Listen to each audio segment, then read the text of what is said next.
Est-ce que tu te souviens de la toute première fois dans ta vie où tu as appris l'existence du temps ?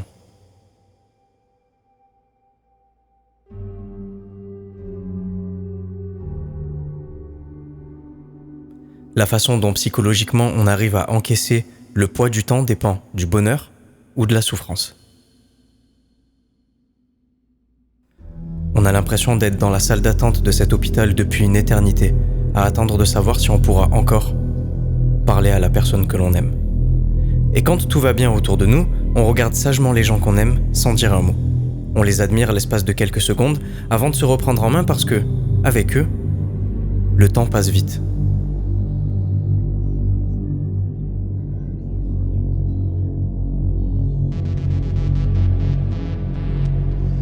Ce même temps que tu as détesté au plus haut point de ne pas t'avoir dit plus tôt dans la salle d'attente de cet hôpital que le cœur de la personne que tu aimes s'est arrêté, devient une leçon de morale positive. Profite quand tout va bien, parce que quand tout va mal, le temps se dilate et les minutes se transforment en des heures.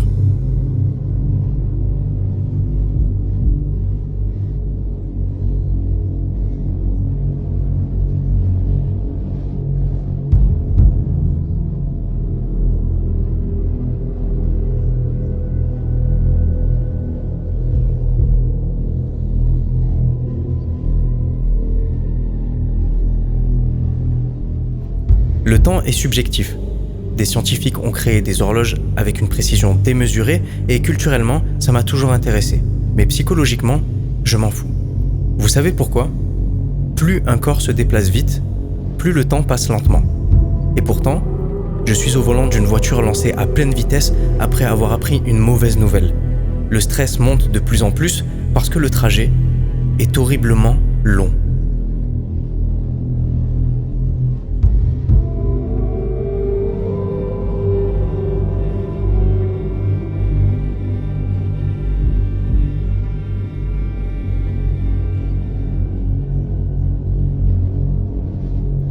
Et ce même trajet, aux côtés d'une personne que j'aime, à bavarder de tout et de rien, va passer à la vitesse de la lumière.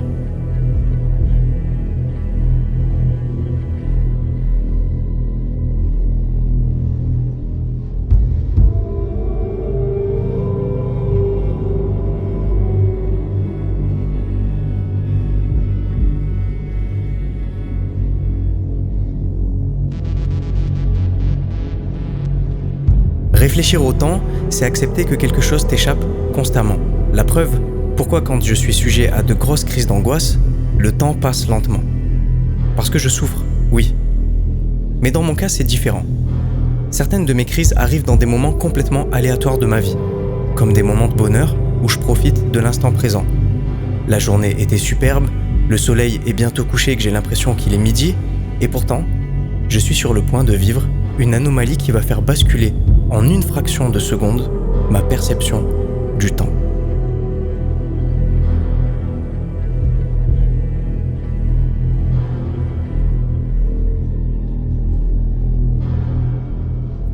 Mon corps déclenche une crise que j'arrive à contrôler avec l'expérience. Je sais ce qu'il m'arrive et pourtant, maintenant, le temps passe lentement.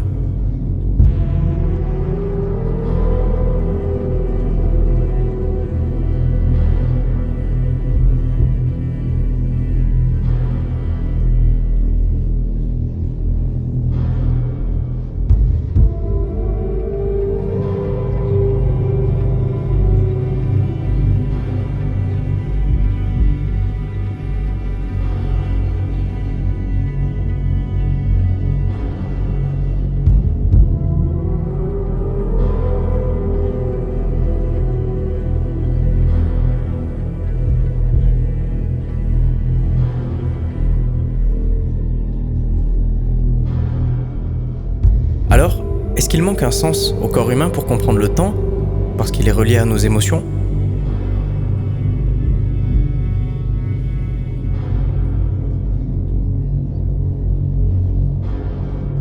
Plus on a conscience du temps, plus il grandit comme une peur en nous. Une épée de Damoclès au-dessus de nos têtes tombe petit à petit à intervalles de vitesse différentes, selon la personne.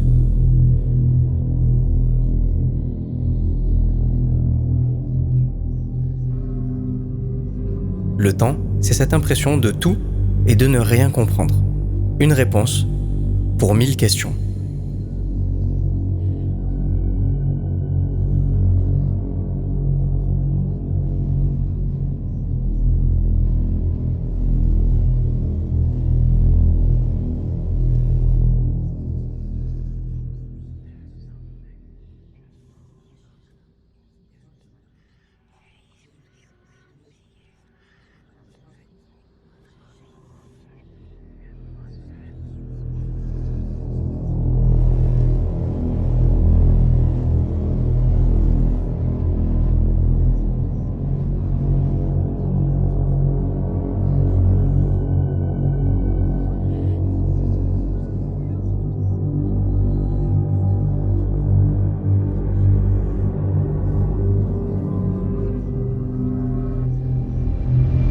Ce que l'on sait de sources sûres en chronobiologie, c'est qu'enfermer un humain sans indice extérieur, pas de soleil, d'horloge, de calendrier, mène à une régulation automatique du corps dans le temps.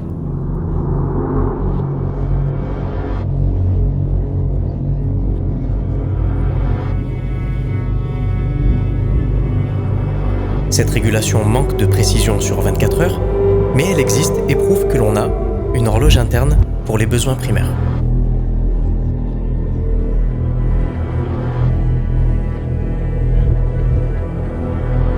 Maintenant, nous allons imaginer une expérience que les règles modernes d'éthique interdisent.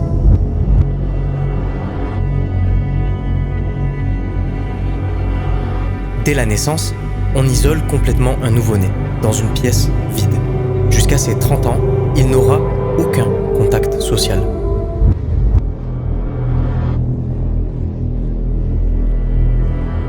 On le nourrit grâce à une trappe, aucune remise en main propre. Le jour de ses 31 ans, on le fait sortir.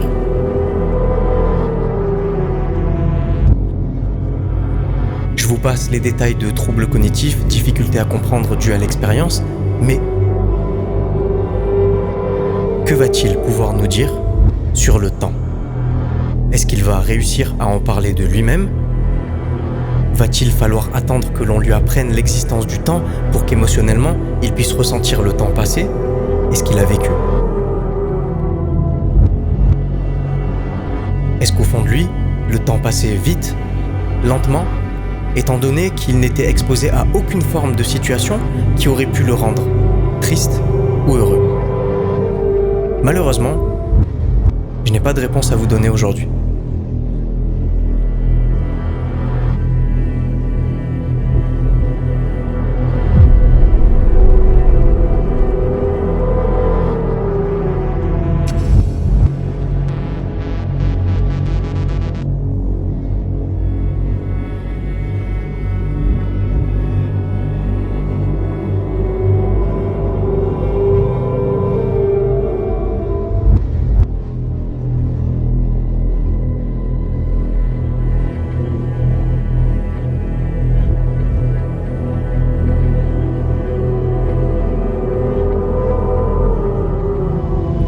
Faut-il qu'il m'arrive rien de bon dans ma vie pour que je m'éloigne de plus en plus de ma mort ? Ou faut-il que j'affronte cette idée que le temps passe plus vite chaque jour parce que tout va bien dans ma vie ?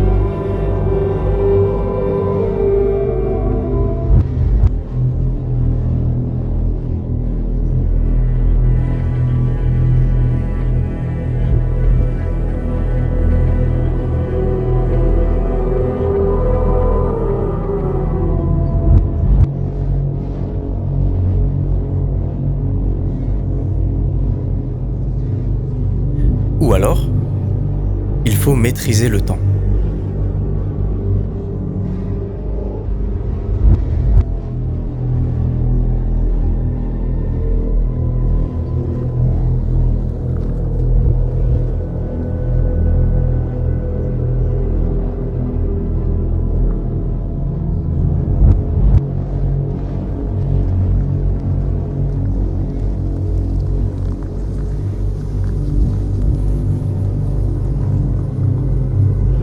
On a prouvé qu'il était possible d'utiliser un trou de verre dans l'espace pour utiliser le temps à notre avantage, mais sans une matière spécifique pour nous protéger, qui pour l'instant reste inconnue, passer dans un trou de verre nous détruirait. Et au final, on ne maîtrise même pas le temps. On le subit encore, d'une manière différente.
Le temps est précieux, fragile et pourtant si puissant et destructeur.